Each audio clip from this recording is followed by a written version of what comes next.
अरे दमादी तू बाबूजी गोड़ रखा था। अरे हम हेवा बाटी। नमस्ते बाबूजी। आओ चलो पानी पिया। चलो बाबूजी। बाबूजी हेवा मीठा लेके बेटी ले जा घरे में। बैठा हम पानी लेके आवा थई। अच्छा बाबूजी। अरे दमादी खटिया बिछाई, खटिया बैठा का भुइया बैठा बाटा। बाबूजी मैं बैठे ना मैं तो किताब करा आयल हूँ।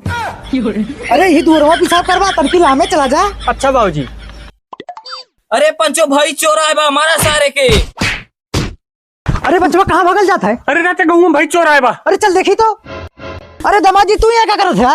अरे बाबूजी हम पेशाब करे आयल है, हम मेहरारू के बात सुन ले तनी अगवा बढ़िए कुल सारे हमें पीट के बहाए दे। अच्छा चला ऐसे उठा। ई भैया हमार दमाद है हो। दमादी हुआ का करे पीछा करे चला गए रे। हाँ तू मर दो। अरे हम हेवा बाटी। तू मर दो, हम चूतिया समझते आटा हम जाती अपने घरे। अरे कहता तोरे ना तो धी धरे बता चला घरे। का करी राजू ससुरारी में बेइज्जती थोड़ी कराई।